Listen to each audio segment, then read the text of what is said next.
We're incredibly grateful for your support. Before we begin today's tale, tell us, which city or country are you joining us from? We love connecting with our global audience. Now, let's dive into today's story. Chapter 1. Shattered Dreams. Mason Blackwood's fingers trembled as he held the manila envelope containing the divorce papers. The Seattle rain pelted against his office window at Blackwood Auto Repair, but he barely registered the sound. His world had imploded hours ago at Nouveau, where his wife of 5 years had delivered the news with all the warmth of an Arctic breeze. He pulled out the papers again, Diana's elegant signature already adorning the bottom line. The sight made his stomach churn. Grease-stained fingers left smudges on the pristine white paper. A fitting metaphor for their marriage, he thought bitterly. His simple, honest work had never been good enough for Diana's sophisticated tastes. The phone buzzed. Another message from Kyle Bennett, his friend at Seattle PD. Mason ignored it, his mind replaying the scene at Nouveau instead. He'd arrived straight from work, still wearing his navy coveralls with Blackwood Auto stitched across the back. The maitre d' had given him a disdainful look, but led him to the private booth anyway. There, he'd found Diana sitting with Warren Pierce, the luxury car magnate whose net worth could buy and sell Seattle twice over.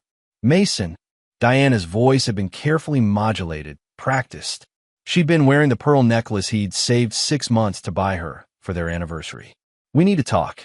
Warren Pierce had watched their exchange with the amused detachment of a man accustomed to getting his way. His tailored suit probably cost more than Mason's monthly income. This isn't working anymore, Diana had continued, twisting her wedding ring. The diamond caught the light, reminding Mason of the payment plans he'd juggled to afford it. Warren understands my aspirations. He knows the kind of life I deserve. Mason had stared at his wife, searching for any trace of the woman who'd once loved spending Sunday afternoons in his garage, sketching while he worked on cars. The woman who'd been excited about building a life together, who'd promised to stand by him while he developed his hybrid engine designs. Son, Warren had interjected, his voice dripping with false sympathy.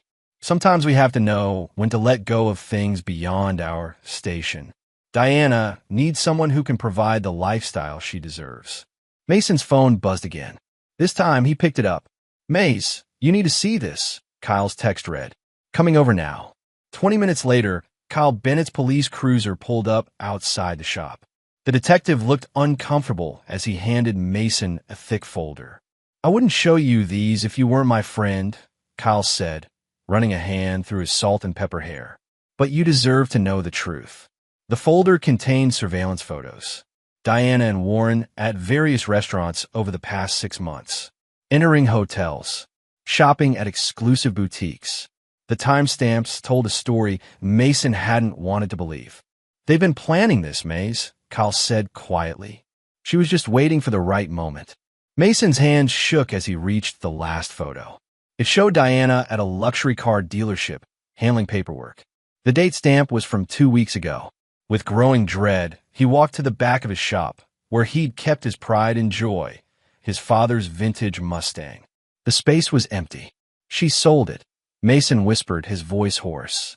My father's last gift. Kyle placed a hand on his shoulder. There's more. You should check your bank accounts. Mason pulled up his banking app.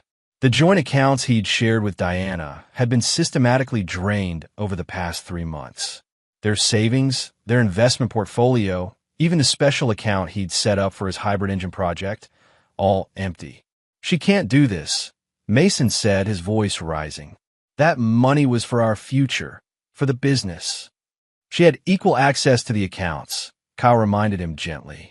Legally, she was within her rights. Mason slumped against his workbench, scattering tools across the concrete floor. The sound of metal hitting concrete echoed through the empty shop like a funeral bell. 5 years, he muttered. 5 years of marriage, and she was just waiting for a better offer. Kyle picked up a wrench and placed it back on the bench. What are you going to do? Mason stared at the empty space where his father's Mustang had stood.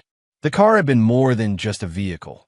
It was his last connection to his father, who died in a factory accident before seeing his son's dreams of revolutionizing the automotive industry. I don't know, Mason admitted. Everything I've worked for, she took it all. Not everything, Kyle corrected. You still have your skills, your designs, and you have friends who won't let you go through this alone. Mason's phone buzzed again. This time, it was a notification from a local news app. Warren Pierce announces expansion of luxury vehicle line. The accompanying photo showed Warren and Diana at a press event, her hand resting possessively on his arm. She's already moved on, Mason said, his voice hollow. Like the last 5 years meant nothing. Kyle studied his friend's face.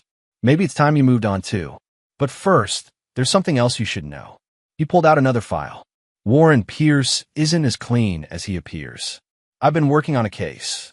Before he could continue, Mason's shop phone rang.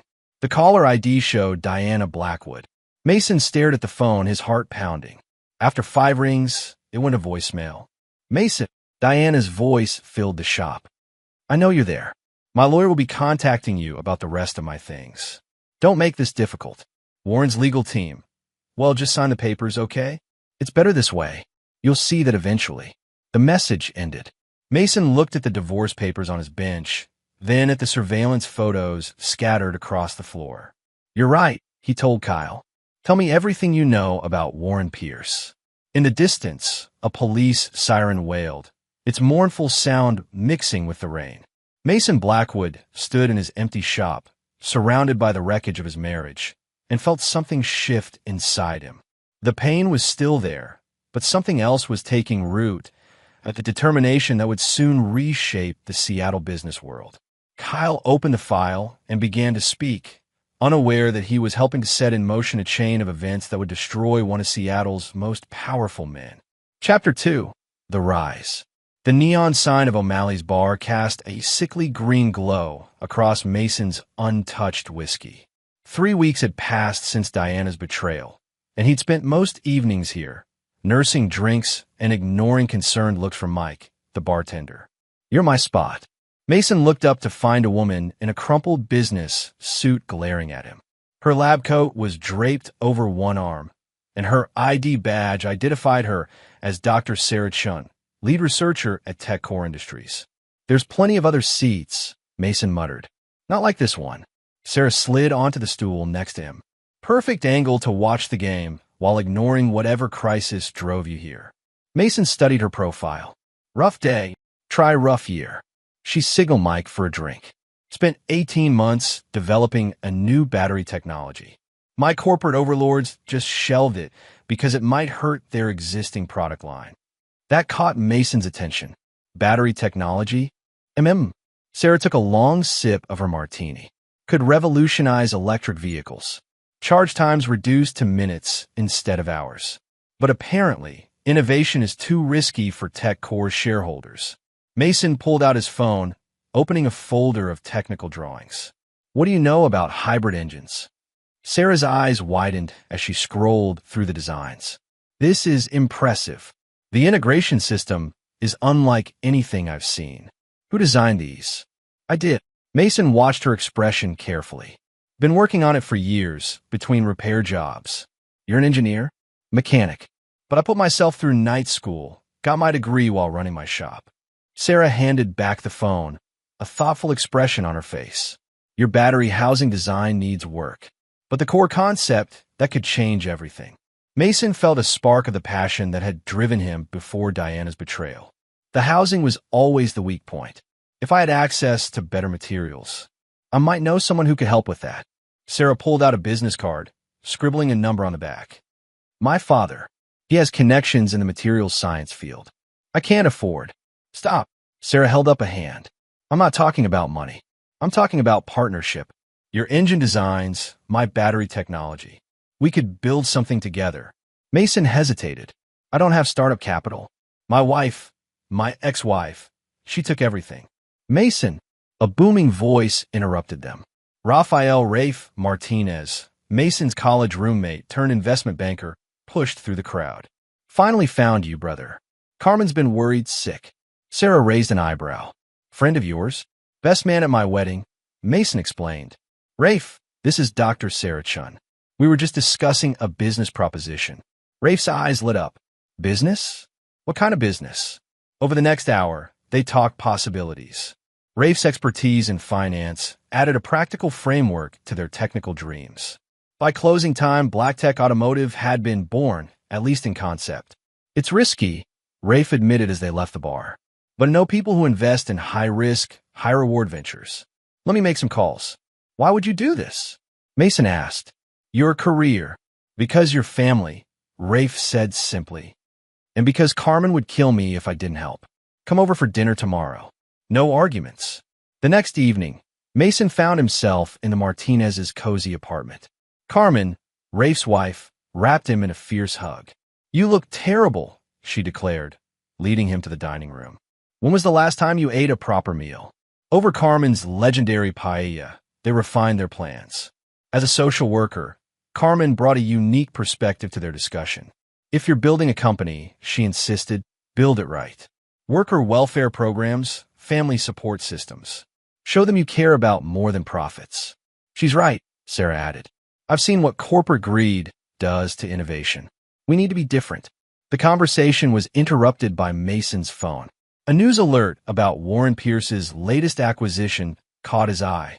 That's the third small company he's absorbed this month, Rafe noted, reading over Mason's shoulder.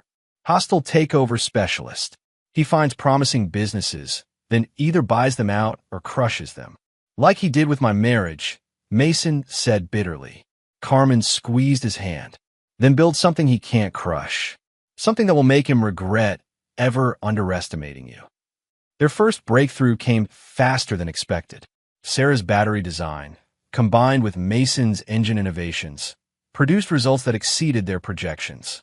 The patent application alone attracted attention from major players in the industry. But success bred enemies. Warren Pierce, alerted to their rising star, began his campaign of destruction. Suppliers suddenly became reluctant to work with BlackTech. Rumors of battery fires circulated in industry publications. The attacks backfired when Kyle Bennett traced the rumors to one of Pierce's shell companies. The resulting fine for corporate defamation made headlines, drawing more attention to BlackTech's innovations. Then came the meeting that changed everything. Marcus Chun, Sarah's father and Warren's former partner, requested a private dinner with Mason. I've been watching your progress, Marcus said, studying Mason across the restaurant table. You've built something remarkable. We've been lucky, Mason started, but Marcus cut him off. Luck had nothing to do with it. You have vision, determination. But you're fighting a war without knowing the battlefield. Marcus spent the next hour revealing Warren Pierce's true nature. The stolen designs, the ruined lives, the pattern of destruction that had built his empire. He took everything from me, Marcus concluded. My designs, my reputation. I had proof, but not the resources to fight back. Now, I want to help you avoid my fate. Help how? Marcus smiled. By giving you something priceless.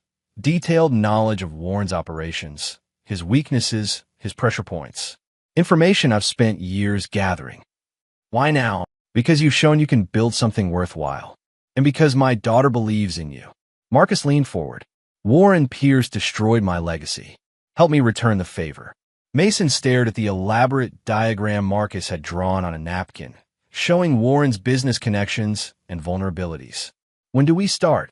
Marcus's eyes gleamed. We already have. Chapter 3. The game begins.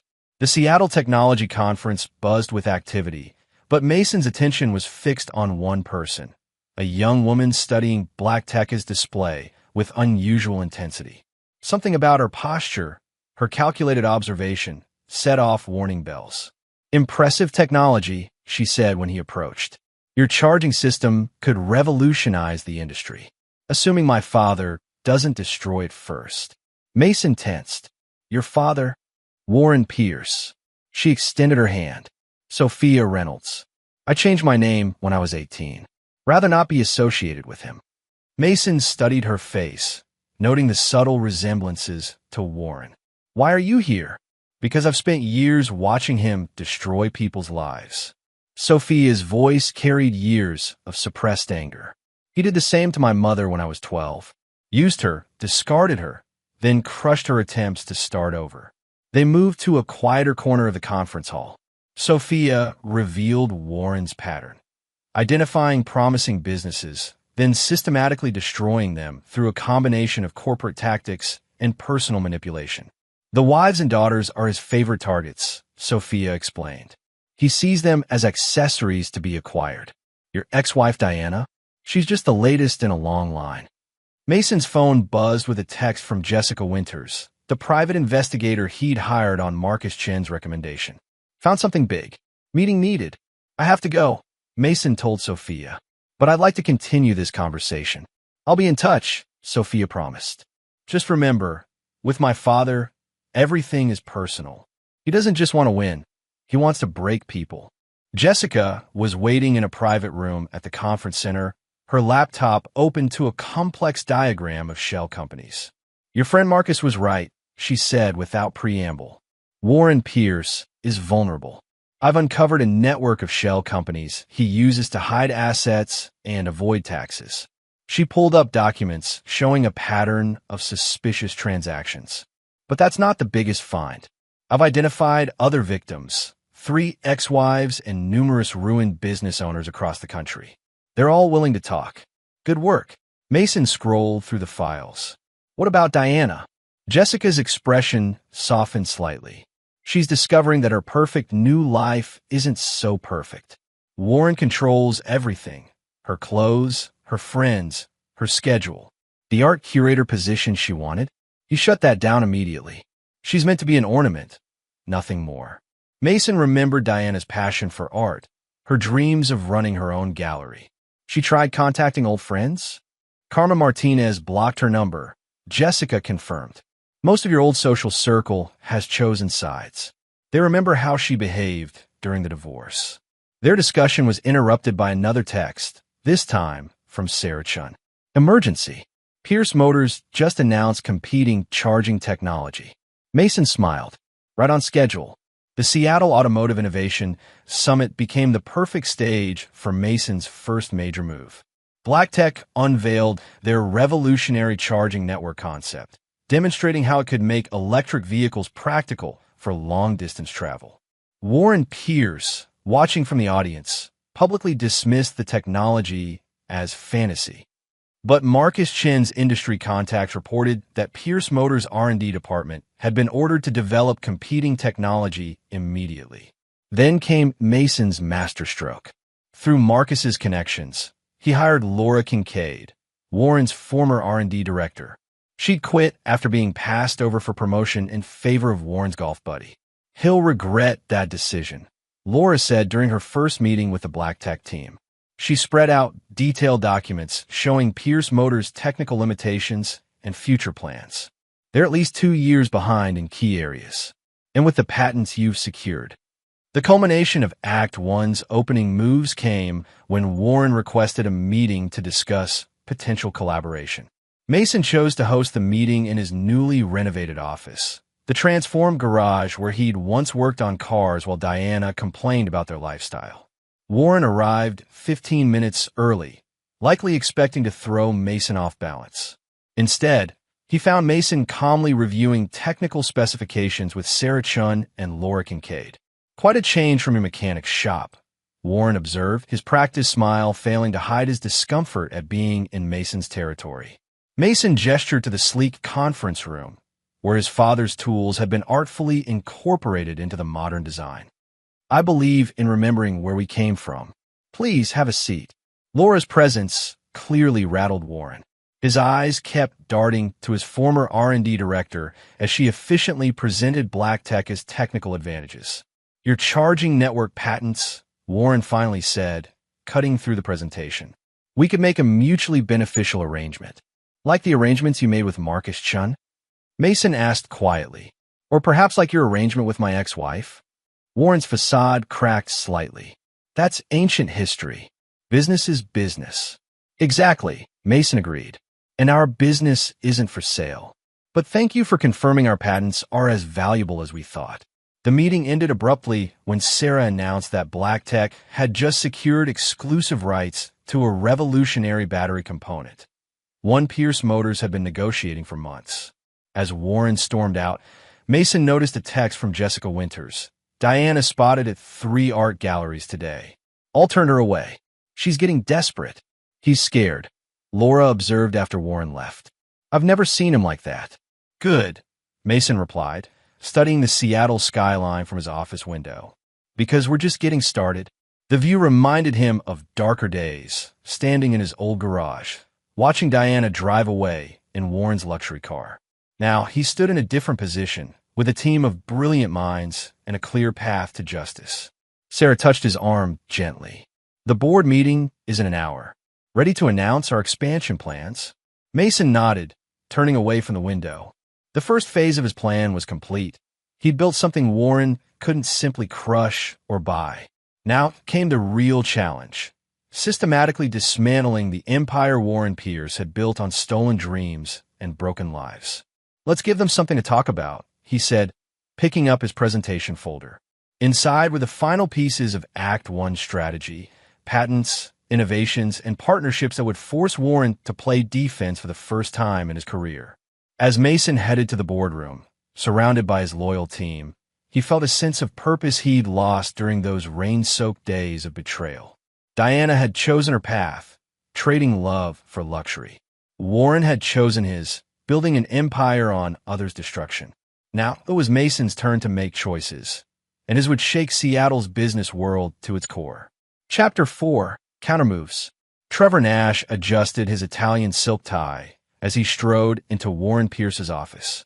The corporate fixer had built his reputation on destroying companies through carefully orchestrated media campaigns, and Pierce Motors was paying him handsomely for this particular takedown.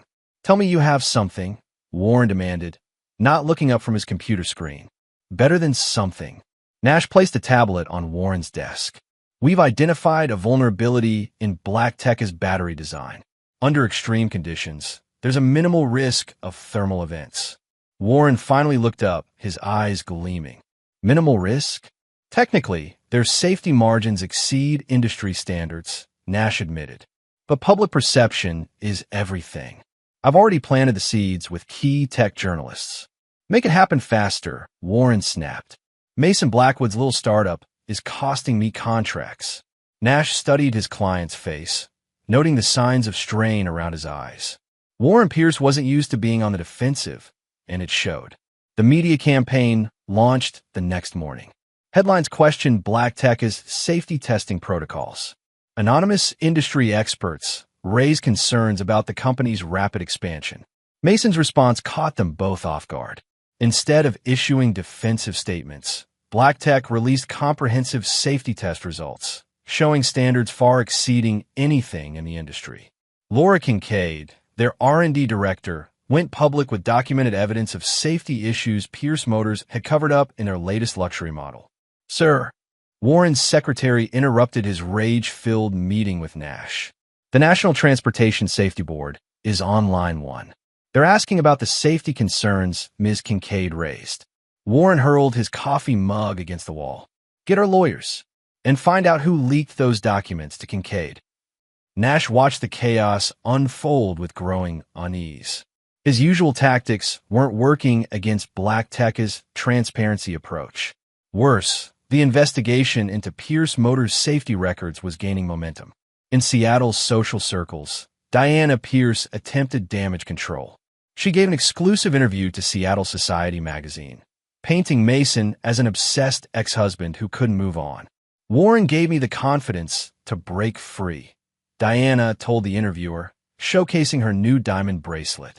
Mason just couldn't accept that I needed more than oil changes and empty promises. The interview backfired spectacularly when Kyle Bennett leaked security footage to social media. The video showed Diana selling Mason's father's Mustang to Warren while Mason worked late at his shop. The timestamp matched the night he'd been finalizing his hybrid engine designs. Public sympathy shifted dramatically. Comments flooded social media. She sold his dead father's car while he was working. Talk about betrayal. Pierce Motors built on stolen cars and stolen wives. Warren's next strategy targeted BlackTech as human resources. He hired Blake Sullivan, a corporate headhunter known for poaching key employees from rising tech companies. Dr. Chun, Sullivan said smoothly, meeting Sarah at a coffee shop near BlackTech's headquarters. Pierce Motors is prepared to triple your current salary. Plus stock options, of course. Sarah took a slow sip of her latte. Interesting offer. Mind if I record our conversation? For clarity's sake. Sullivan's practiced smile faltered. I don't think that's necessary. No. Sarah placed her phone on the table, already recording. Because I'd love to document how Pierce Motors attempts to steal talent when they can't develop it themselves. The recording went viral in tech circles, accompanied by a press release announcing BlackTech's new employee stock ownership program. Warren's poaching attempts became a running joke in the industry. Warren's desperation peaked when he tried to block BlackTech's access to rare earth materials. He leveraged his connections with suppliers, threatening to pull Pierce Motors contracts if they worked with BlackTech. Sir, his supply chain director interrupted his self-congratulatory moment. We have a problem. BlackTech just announced a partnership with 3 major Asian suppliers. They've secured exclusive rights to next-generation materials. Warren's hand shook as he pulled up Pierce Motors' stock ticker. The company's value had dropped 15% in a single day. How? He demanded. How do they know to secure those suppliers? The answer came in a photo texted from an unknown number. Marcus Chun shaking hands with Asian business executives, the BlackTech logo prominently displayed behind them. Nash watched Warren's reaction carefully. There's something else. BlackTech just filed patents for technologies we've been developing in secret. Somehow, they knew exactly what we were working on. Warren's face reddened. Find the leak. I want everyone in R&D investigated. Sir, Nash said carefully, maybe it's time to consider a different approach. Mason Blackwood seems to be anticipating our moves. Because he's obsessed. Warren slammed his fist on his desk. He can't accept that Diana chose me. That his little garage couldn't compete with what I offer. Nash glanced at the stock ticker again. With all due respect, sir, his little garage is now worth more than Pierce Motors' entire electric vehicle division. As if to punctuate his point, Warren's phone buzzed with a news alert. BlackTech announces revolutionary charging network expansion. Pierce Motors' stock continues to fall. In his mansion that evening, Warren found Diana in their private gallery, staring at an empty wall where her favorite painting had hung. I had to sell it, he said curtly. Stock fluctuations. Temporary setback.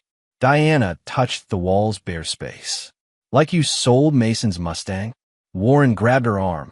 Don't say his name in my house. Diana pulled away, her bracelet catching the light. You promised me an art gallery of my own. When things stabilize, Warren snapped. Right now, I need you focused on maintaining our social position. The charity gala, next week. They rescinded our invitation, Diana interrupted. Apparently, the committee felt our presence might make other guests uncomfortable. Warren's phone buzzed again. Nash's message made his blood run cold. Emergency. Laura Kincaid went public with more documents. Board wants an emergency meeting tomorrow. In his home office, Warren pulled up BlackTech's latest press release. Mason's quote seemed to mock him directly. Innovation isn't about destroying competition. It's about building something that makes the world better. Warren hurled his phone across the room, Diana's quiet steps retreating down the hallway, providing a soft counterpoint to his rage. Chapter 5. The Unraveling. Carmen Martinez stood at the podium, her social worker's passion evident as she announced BlackTech's latest initiative. The Future Artist Program will provide full scholarships and mentoring to underprivileged youth interested in arts and technology, she declared to the assembled press. We believe in nurturing creativity alongside innovation. In the audience, Diana Pierce gripped her program until her knuckles whitened.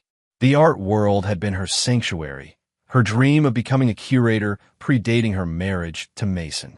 Now, Carmen, who had once been her close friend, was launching exactly the kind of program she had begged Warren to fund. Ms. Martinez. A reporter raised his hand. Will the program include the gallery space BlackTech recently acquired? Yes, Carmen smiled. The former Galleria space will be converted into a combination art gallery and technology innovation center. Diana's breath caught. The Galleria had been her dream job, the curator position she'd been pursuing before Warren dismissed it as beneath their status. After the presentation, Diana approached Carmen. That's my program, she said, her voice tight. I told you about this idea years ago. Carmen looked at her former friend. Ideas mean nothing without action, Diana. You chose wealth over dreams. How's that working out? Before Diana could respond, Jessica Winters materialized beside them, her photographer documenting Diana's obvious distress. Mrs. Pierce, Jessica said professionally. Care to comment on the allegations about your husband's involvement in the Romano design theft? Diana retreated, her Louboutin heels clicking rapidly across the marble floor. In the ladies' room, she found herself staring at her reflection, remembering different marble floors, the modest bathroom in her first apartment with Mason, where they'd planned their future over takeout dinners and shared dreams. Meanwhile, across town, Isabella Romano was meeting with Mason and his team. The Italian journalist spread out decades-old design documents on the conference table. These were my father's original drawings, she explained, her accent thickening with emotion. Warren Pierce stole them 20 years ago, used them to build his first luxury model. Sarah Chun examined the blueprints. These innovations, they're still relevant. Some of these solutions are more elegant than current designs. My father was a genius, Isabella said quietly. After Warren stole his work, nobody would believe him. The stress. She paused. They called it suicide, but we all knew the truth. Mason studied the documents. We can prove Pierce stole these. Better. Isabella pulled out a USB drive. I found my father's original prototypes. They're still in our family's workshop in Italy. All the documentation, all the development logs. Warren missed them because they were hidden in a false wall. Laura Kincaid's eyes lit up. With this evidence, we could invalidate Pierce Motors' foundational patents. The meeting was interrupted by Sophia's arrival. You need to see this, she announced, pulling up a video on her tablet. The footage showed Warren Pierce at a charity gala, confronting his second ex-wife Victoria. The exchange had been captured by multiple smartphones. You've been talking to that Winters woman, Warren accused, his public mask slipping. Victoria's response was calm, calculated. Just sharing memories, Warren. Like how you blocked my therapy practice after our divorce. Or how you threatened my patients to force me out of Seattle. The video had already gone viral, spawning hundreds of memes and commentary threads. Diana's social media accounts were flooded with warnings and sympathy messages from strangers. My mother went through this too, Sophia said, her voice hard. He isolates them, controls them, then discards them when they stop being useful. Mason's phone buzzed with a text from Kyle Bennett. Diana spotted at 3 different psychiatrists this week. She's starting to crack. The pressure on Warren mounted from multiple directions. Trevor Nash's smear campaign backfired when black tech employees began sharing stories of the company's supportive work environment and innovative policies. We have unlimited mental health leave, one engineer told Tech Insider. When my daughter was diagnosed with autism, black tech arranged for specialized care and flexible hours. The contrast with Pierce Motors' corporate culture became stark. Former employees came forward with stories of toxic management and covered up safety issues. Isabella Romano's investigation gained momentum. European automotive journalists began questioning the origins of Pierce Motors' signature technologies. Warren's attempts to dismiss the allegations as ancient history only fueled speculation. Diana's public appearances became increasingly erratic. At a gallery opening, she loudly criticized an installation piece, only to break down crying when someone mentioned it resembled work she'd once created in Mason's garage. She's self-destructing, Carmen reported to Mason after witnessing the incident. Just like Warren's other ex-wives. Mason's response surprised her. Make sure she knows about the mental health resources in our employee program. Anonymous access. After what she did to you, Mason stared out at the Seattle skyline. What Warren's doing to her, nobody deserves that. The situation reached a breaking point during a Pierce Motors board meeting.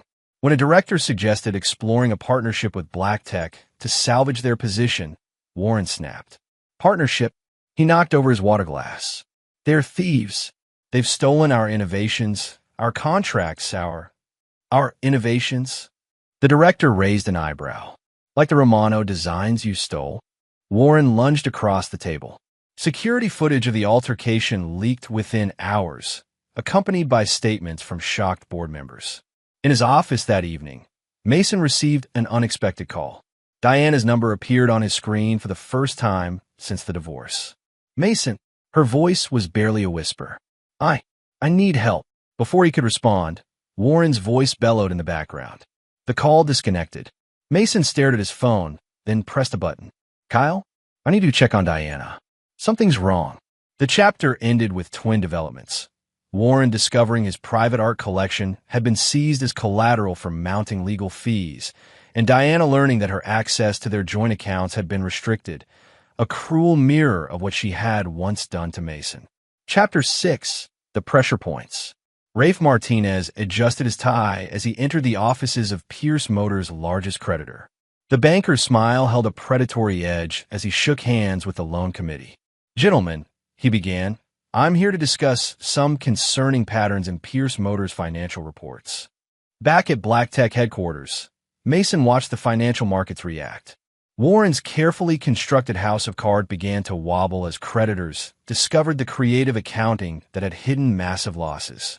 He's selling assets, Jessica Winters reported, placing photographs on Mason's desk. The car collection is being liquidated piece by piece. Mason picked up a photo of his father's Mustang, now sitting in Warren's private showroom. Any buyers lined up? Not yet. Jessica's smile was sharp. Apparently, someone leaked the car's history. Nobody wants to be seen purchasing stolen property. The pressure campaign expanded on multiple fronts. Black Tech's legal team, armed with Isabella Romano's evidence, began challenging Pierce Motors' core patents. European regulators launched investigations into the company's safety certifications. Warren's personal life crumbled in parallel with his business empire. At a charity event, Diana made a desperate play to salvage her position. Remember us? She whispered to Mason in a quiet corner, her hand on his arm. We could work together again. Like before. Mrs. Pierce. Jessica Winters emerged from the shadows, camera in hand. Fascinating choice of evening entertainment. Diana fled, but the damage was done. Warren's reaction to the photos was explosive. You think I didn't know? He raged at Diana in their mansion. You think I didn't see you throwing yourself at him? Warren, please. No more access, he snarled. No more credit cards, no more shopping. You want to act like a gold digger? Live like one. The irony of the situation. Diana experiencing the same financial cutoff she had once inflicted on Mason wasn't lost on Seattle social circles. Meanwhile, Mason's team executed their masterpiece. The European manufacturing deal Warren desperately needed was approached from multiple angles. Ms. Reynolds, the European executives welcomed Sophia warmly.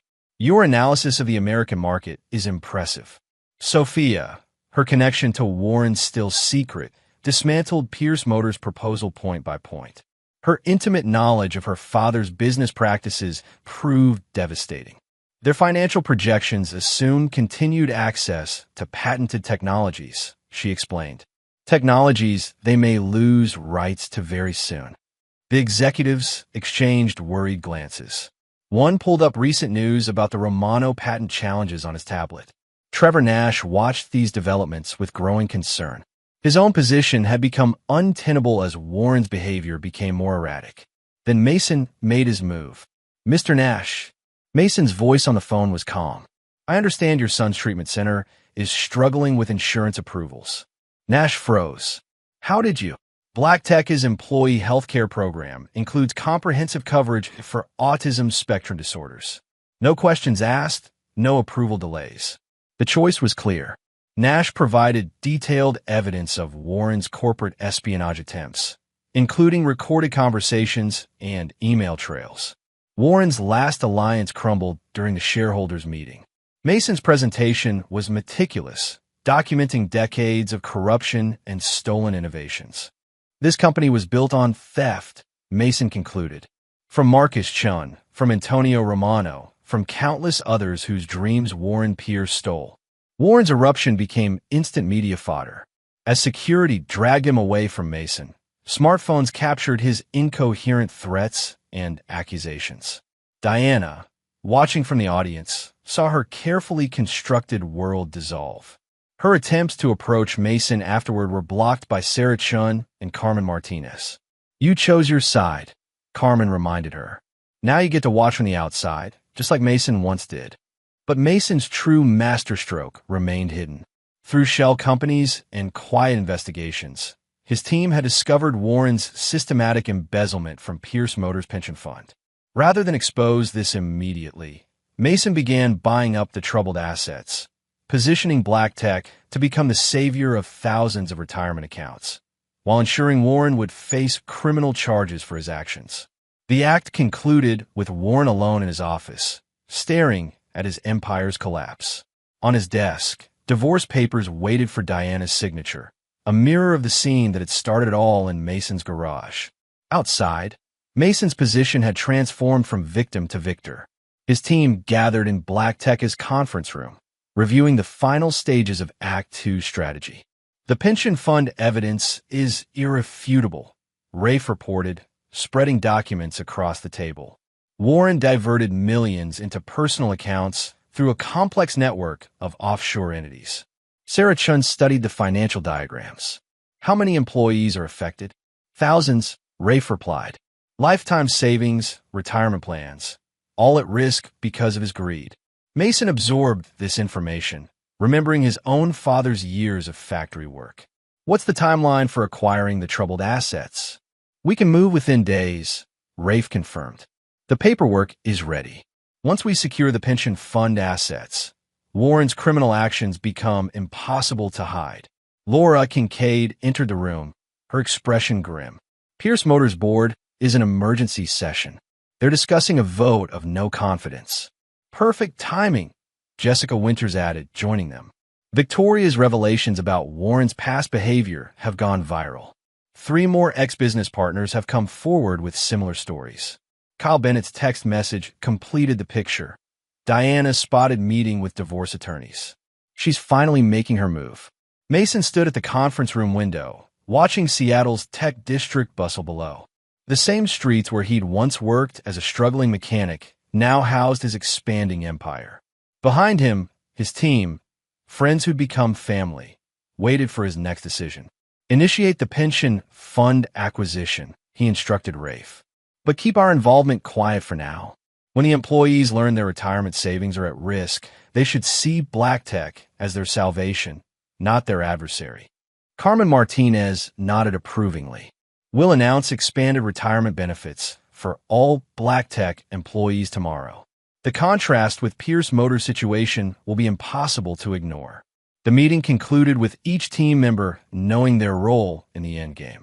Warren Pierce's destruction would come not from a single blow, but from the calculated dismantling of everything he'd built through decades of corruption and betrayal. As the others filed out, Sophia remained behind. "You know he won't go quietly," she warned. "When my father feels cornered, he becomes dangerous." "That's exactly what we're counting on," Mason replied. His public meltdown completes the narrative. The tyrant brought down by his own hubris. The city lights began to twinkle as dusk settled over Seattle. In his restored office, once a humble garage where dreams of innovation were born, Mason Blackwood reviewed the pieces of his strategy. Warren's empire was crumbling, Diana was facing the consequences of her choices, and Black Tech had emerged as a force for positive change in the industry. Act 2's curtain fell as Mason received one final text from Kyle. "Warren just received the federal subpoenas. It's starting." The stage was set for the final act of Mason's revenge, but that would be another chapter for another day. Chapter 7: The Fall of Kings. The Global Automotive Innovation Gala transformed Seattle's convention center into a showcase of technological marvels. Warren and Diana Pierce arrived in their signature style, him in a custom tuxedo, her draped in silk. They moved through the crowd like royalty, but observant guests noticed the strain beneath their practiced smiles. Warren Pierce, a member of the awards committee, greeted them. "We place you at table 3. The ceremony begins in 30 minutes. Warren's grip tightened on his champagne glass. Table 3, not the customary head table where he'd sat for the past decade. Diana touched his arm in warning as his face reddened. This year's Innovator of the Year, the committee member continued, will be presented by a special guest, Isabella Romano. The name hit Warren like a physical blow. He watched Isabella take the stage, her presence a living reminder of his past sins. The daughter of the man whose designs he'd stolen now commanded the attention of the entire automotive world. Innovation isn't just about creating something new, Isabella began, her Italian accent adding weight to her words. It's about integrity, about building on honest foundations. Her eyes found Warren in the crowd, something my father understood deeply. The audience shifted uncomfortably, aware of the recent revelations about Pierce Motors' history of design theft. Warren reached for another champagne flute as Isabella continued. This year's recipient represents everything the industry should aspire to be. Please welcome Mason Blackwood of Black Tech Automotive. The applause was deafening. Mason approached the podium with the quiet confidence of a man who had earned his success. His acceptance speech never mentioned Warren or Pierce Motors directly, but each word about innovation and integrity struck like arrows. Diana's hand trembled as she set down her glass. The society wives who had once competed for her attention now pointedly ignored her presence. She watched Mason shake hands with Isabella Romano, remembering how she'd once dismissed his dreams as mere grease monkey fantasies. The ceremony's carefully orchestrated humiliation continued through dessert. Multiple news outlets began pushing notifications about a breaking story: the FBI's investigation into Pierce Motors' pension fund manipulation. Warren Pierce.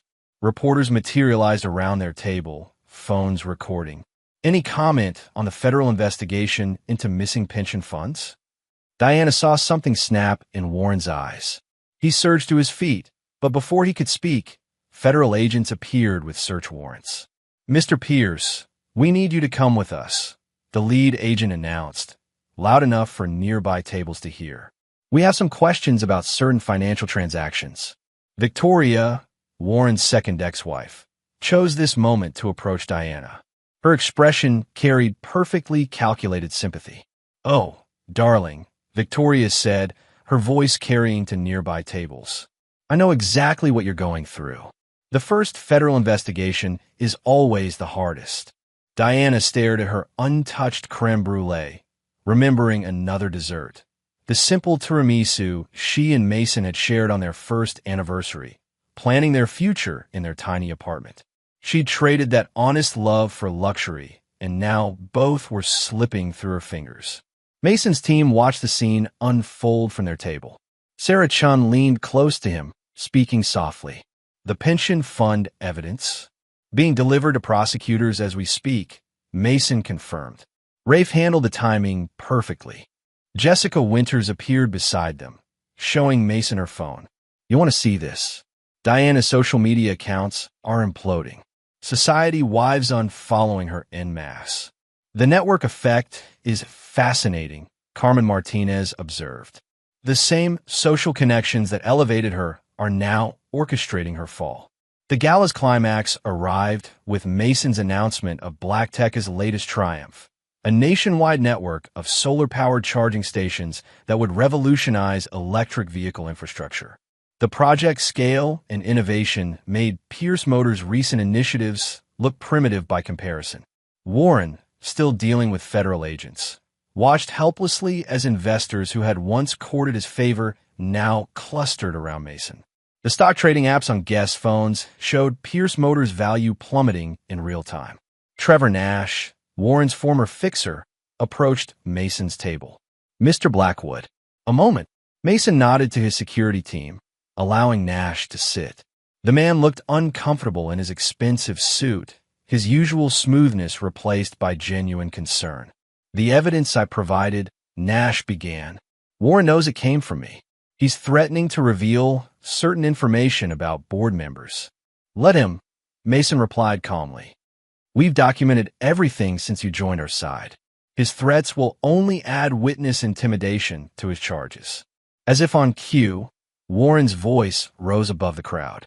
"This is a conspiracy," he shouted, shrugging off the federal agent's restraining hands. Pierce Motors is too big to fail. Diana slipped away during her husband's meltdown, her heels clicking rapidly across the marble floor. In the ladies' room, she found herself alone with Sarah Chun.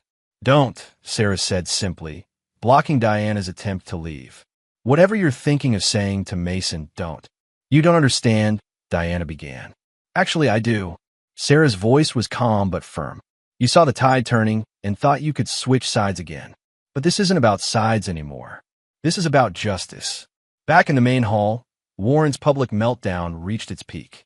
He lunged at Mason, only to be tackled by security guards as smartphones recorded from all angles. Diana emerged from the restroom in time to see her husband being escorted out in handcuffs. "Mrs. Pierce," a young reporter approached her.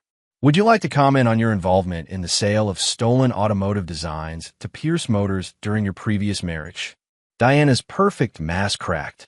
The evidence Jessica Winters had gathered showed her complicity in Warren's schemes, selling corporate information even before her divorce from Mason. She turned to flee but found herself facing Carmen and Sarah. The women who had once been her friends now stood as representatives of everything she had betrayed. "You chose your side," Carmen reminded her, echoing words from earlier confrontations. "Now you get to watch from the outside." The chapter ended with a series of rapid developments. Pierce Motors stock suspended trading, Warren under federal investigation, and Diana's social media accounts flooded with unfollowing notifications.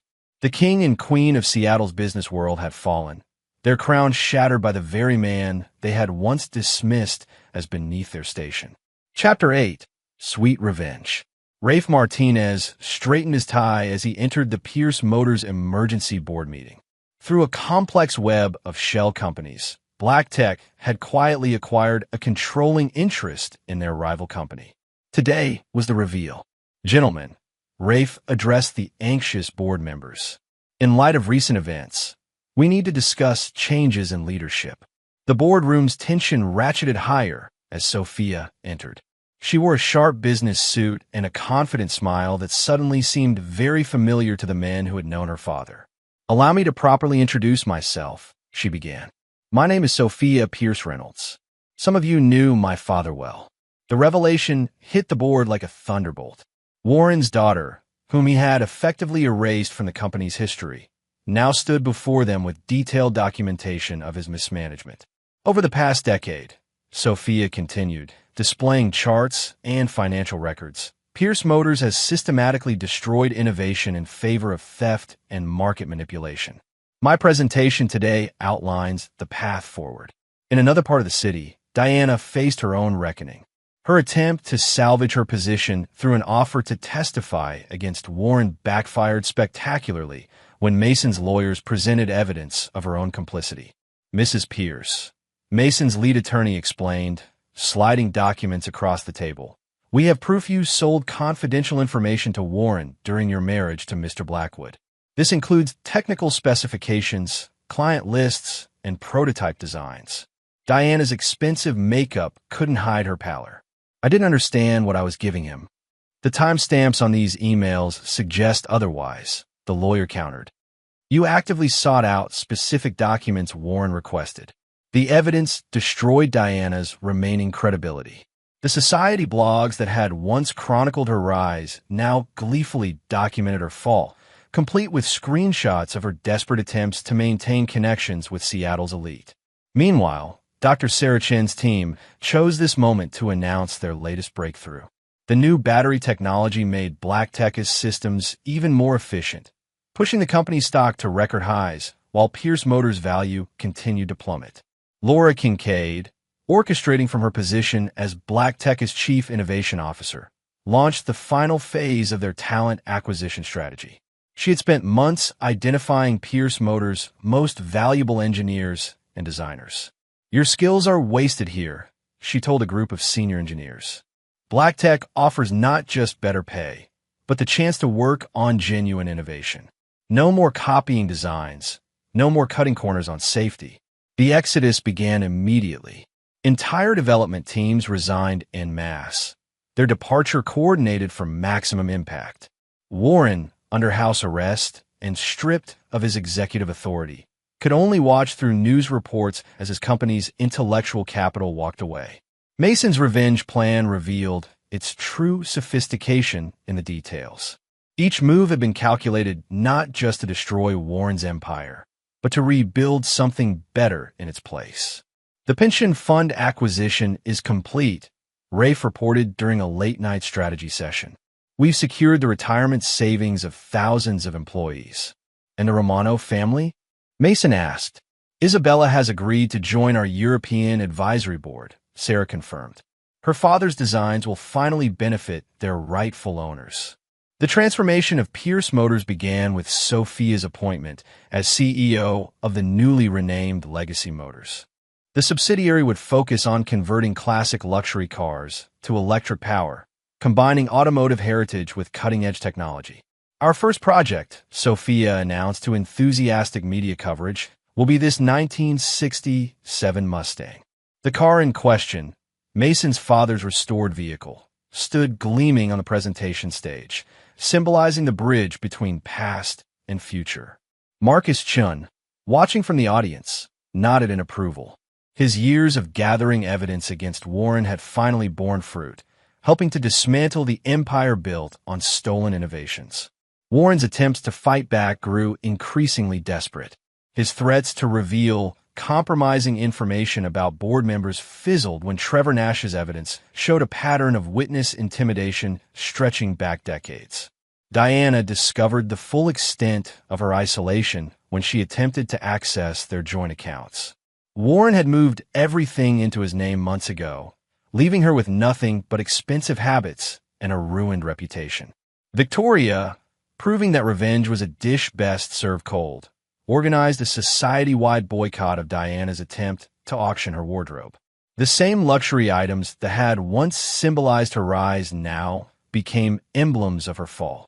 You didn't just betray Mason, Victoria told her during a chance encounter at their former country club. You betrayed yourself. All those dreams of running an art gallery, of making your own mark, you traded them for what? A bigger cage. The symmetry of Mason's revenge became clear as each piece fell into place. Through the Black Tech Foundation, he acquired the art gallery where Diana had once dreamed of working. The space was transformed into an innovation center for young engineers, with Diana's intended office becoming a bustling workshop. Warren, confined to his mansion by court order, watched news coverage of his former empire's transformation. Each announcement from Legacy Motors or Black Tech drove home the completeness of his defeat. The evidence Marcus Chun and Isabella Romano presented in their joint lawsuit proved devastating. Decades of design theft were laid bare, supported by Trevor Nash's meticulous records. Warren's attempts to flee the country were thwarted by Kyle Bennett's vigilant monitoring. Chapter 9. The New Kingdom. The transformation of Pierce Motors into Legacy Motors marked more than a simple rebranding. Under Sophia's leadership, the company began converting classic luxury cars to electric power, preserving their heritage while embracing the future. Mason's father's Mustang became the flagship project, its restoration showcasing the perfect blend of traditional craftsmanship and cutting-edge technology. The car's unveiling at Legacy Motors headquarters drew automotive enthusiasts from around the world. This isn't just about converting classic cars, Sophia explained to the assembled press. It's about redeeming our industry's legacy. Each vehicle tells a story of innovation, properly credited and honestly achieved. Isabella Romano's role in Black Tech's European expansion proved crucial. Her father's old connections, combined with her own reputation as a journalist, opened doors that had been closed to American companies. My father believed in innovation that served humanity, Isabella told a gathering of European investors. Black Tech and Legacy Motors embody that vision. The Innovation Future Fund, managed by Carmen Martinez, provided scholarships to engineering students from underprivileged backgrounds. The fund's first major donation came from an unexpected source: the proceeds from Warren's C's car collection. We're not just building companies, Carmen explained during the scholarship announcement. We're building futures. Each student represents a dream that deserves support, not exploitation. The Seattle Business Leadership Awards became the stage for the story's culmination. Mason, named CEO of the Year, took the podium while Warren and Diana watched from the audience, their presence required by the terms of Warren's bail. Innovation isn't about destroying competitors, Mason said, his voice carrying to the farthest corners of the hall. It's about building something that makes the world better. Each of us has a choice, to create or to take, to lift others up or to push them down. Diana's champagne glass slipped from her trembling fingers as Mason's words hit home. She remembered making those choices, step by step, betraying not just her husband but her own dreams. The final twist in Mason's revenge proved to be the most elegant. The Black Tech Foundation's acquisition of Diana's dream gallery space transformed it into an innovation center where young engineers could develop their ideas. "The space has good bones," Sarachin commented during the center's opening, "though I think we'll get more use out of it than another luxury art gallery." Mason's empire continued to grow, built on genuine innovation and employee loyalty. He found unexpected satisfaction in mentoring young entrepreneurs, helping them avoid the pitfalls he had encountered. The sight of students working in what had once been Diana's intended office brought a particular kind of poetic justice. Warren, facing multiple federal indictments, could only watch from house arrest as his former empire became a force for positive change. Diana, unable to maintain her luxury lifestyle, eventually relocated to a small town in Nevada, where locals knew her only as another failed socialite. The story became legend in Seattle business circles, not just for its dramatic inclusion, but for how Mason had turned personal betrayal into an opportunity to reshape an entire industry. His revenge wasn't just about destroying Warren and Diana's world. It was about building something better from the ashes of their betrayal. Mason's new office at Black Tech Tower offered a clear view of his old garage workshop. He kept a framed photo of that garage on his wall, a reminder that success was the sweetest revenge. The restored Mustang, now powered by Black Tech's most advanced electric system, sat in a place of honor in the building's lobby, a testament to how far he had come and how completely he had won. Epilogue.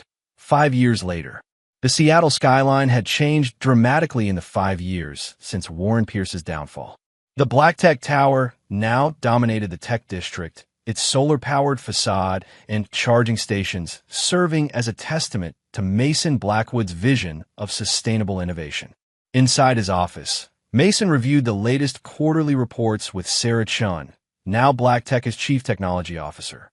Their partnership had grown stronger over the years, evolving beyond professional collaboration into a deep friendship built on shared values and mutual respect.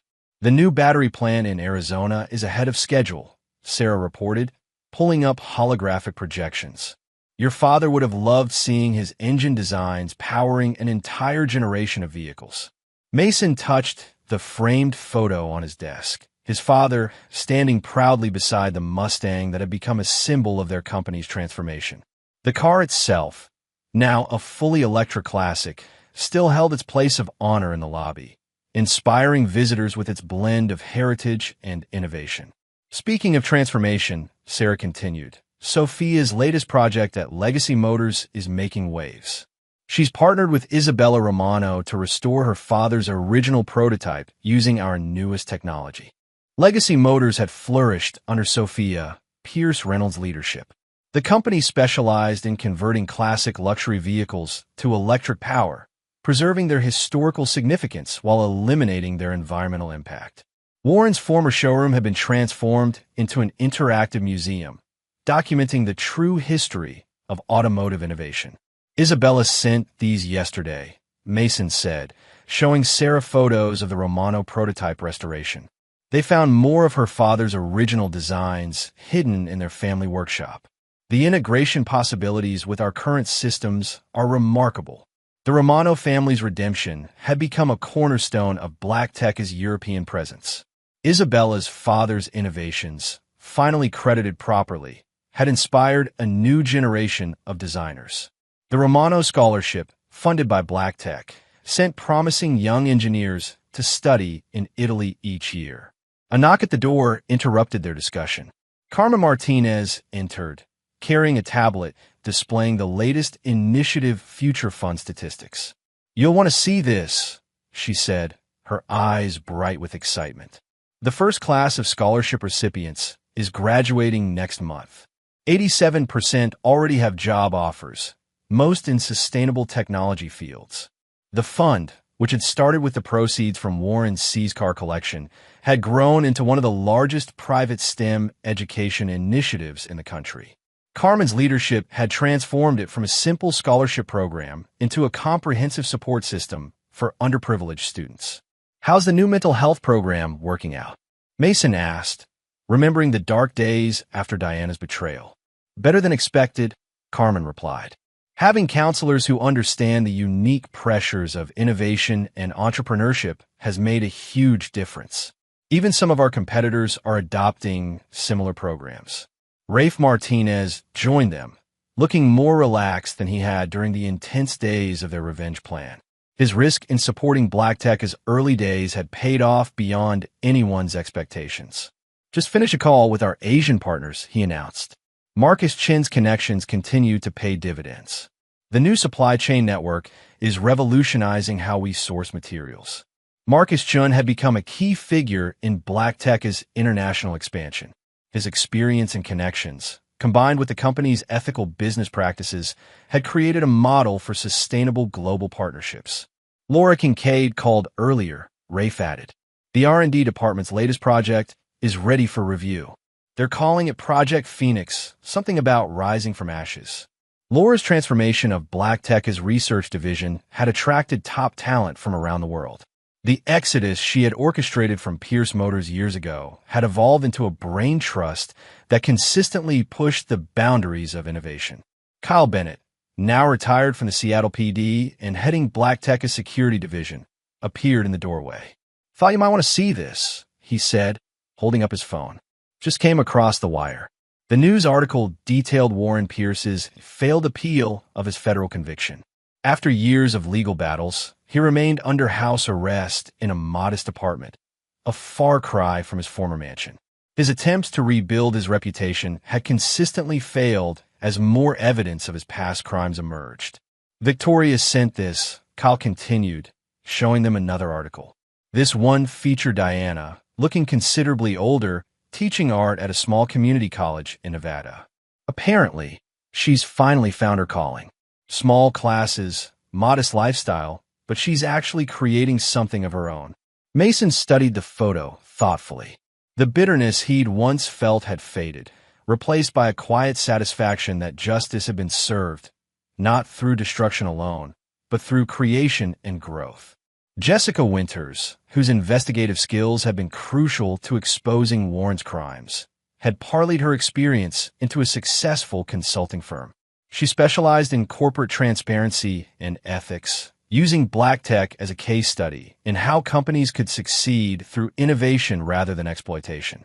"The new Innovation Center is packed again," Sarah mentioned, referring to the converted art gallery space. "Those young engineers you mentored last year? 3 of their projects are going into production." The center had become a hub for emerging talent, its walls lined with patents instead of paintings. Diana's former dream office now housed a state-of-the-art design lab where students turned ideas into reality.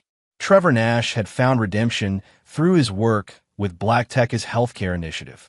His son's autism treatment program had become a model for corporate healthcare, showing how companies could support employees' families while maintaining profitability. "Almost forgot," Carmen interjected. "The Legacy Motors Museum called. They want to do a special exhibit on ethical innovation, featuring the story of how Black Tech transformed the industry." The museum had become a popular destination, its displays contrasting Warren's era of corporate theft with a new age of collaborative innovation. The Mustang's journey from Mason's father's gift to symbol of technological revolution held a special place in the exhibition. Later that evening, Mason stood in the lobby, studying the restored Mustang. Its classic lines now house technology that would have seemed like science fiction 5 years ago. A group of engineering students gathered around it, their excited discussions about modification possibilities echoing through the space. "Mr. Blackwood?" One of the students approached him. I read about how this car inspired Black Tech's founding. Would you tell us the story? Mason smiled, remembering the garage where it all began. It's a story about choices he began, about how betrayal can either break you or transform you. But mostly, it's about building something meaningful from the ashes of disappointment. The students listened intently as Mason shared not just the history, but the lessons learned. He told them about the importance of integrity in innovation, the value of loyal friends, and the power of creating rather than destroying. Sophia joined them, having finished a board meeting at Legacy Motors. Teaching the next generation, she asked, her relationship with Mason having evolved into a strong professional partnership built on their shared experience of betrayal and redemption. Reminding myself, Mason replied, sometimes you need to look back to appreciate how far you've come. They discussed Legacy Motors' latest projects. The company had found its niche in preserving automotive history while advancing sustainable technology. Warren's former empire had been transformed into a force for positive change under his daughter's leadership. In the labs above them, Sarah's team worked on next-generation batteries that would make electric vehicles even more accessible. The technology that Warren had once dismissed as fantasy now powered a significant portion of the world's transportation. Marcus Chin's influence had helped establish a network of ethical suppliers across Asia, proving that successful business didn't require exploitation. His partnership with Black Tech had created a new model for international collaboration. Isabella Romano divided her time between Seattle and Italy, ensuring that both Legacy Motors and Black Tech maintained their commitment to innovation with integrity. Her father's restored prototype had become a symbol of vindication and progress. The Black Tech Foundation, under Carmen's guidance, had expanded beyond education into community development. Former Pierce Motors employees whose pensions Mason had saved now volunteered as mentors, sharing their expertise with the next generation. Ray's financial acumen had helped Black Tech grow while maintaining its ethical principles. The company's success had inspired other corporations to adopt similar practices, creating a ripple effect throughout the industry. Laura Kincaid's R&D department had become a magnet for innovative thinkers. The team's culture of collaboration and creativity stood in stark contrast to the restrictive environment she had left at Pierce Motors. Kyle Bennett's security protocols protected not just Black Tech's innovations, but its principles. His department worked closely with ethics committees to ensure that the company's growth never came at the cost of its values.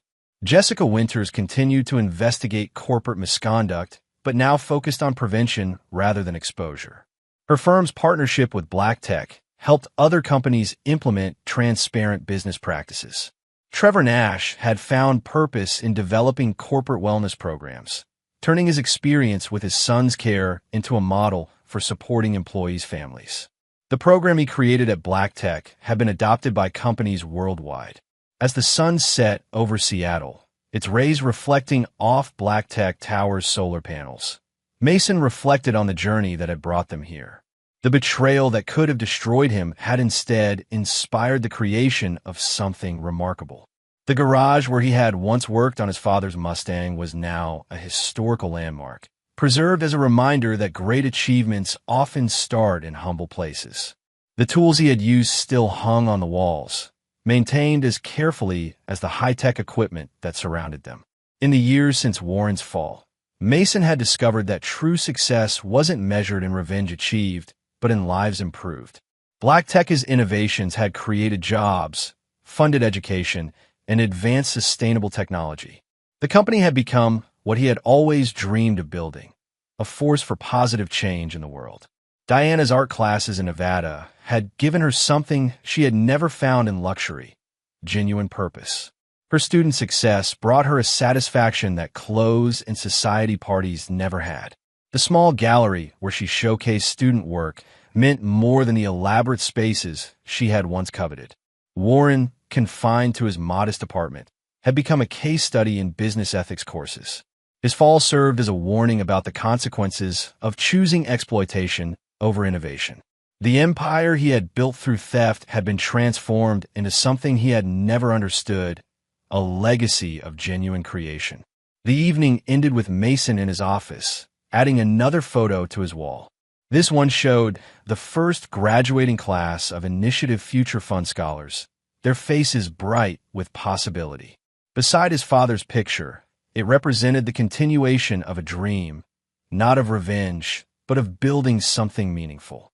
The Mustang in the lobby below stood as a bridge between past and future, its classic form housing technology that pointed toward tomorrow. Like Mason himself, it had been transformed by circumstance, but never lost its essential character. 5 years had turned a story of revenge into one of redemption, proving that the best response to betrayal isn't destruction, but creation. Mason Blackwood had built more than a business empire. He had created a legacy of innovation, integrity, and positive change that would outlast any desire for vengeance. As Seattle's lights twinkled to life, the Black Tech Tower stood as a beacon of what was possible when talent met integrity, when betrayal led to building rather than breaking. The story that had begun in a humble garage had become a legend of transformation, not just of a man or a company, but of an entire industry's understanding of what success truly meant. And there you have it. Another story comes to an end. What did you think? I'd love to hear your thoughts in the comments below. If you enjoy this story, consider joining our community by subscribing. It means the world to us. For more stories like this one, check out the recommended videos on screen, and I'll see you there.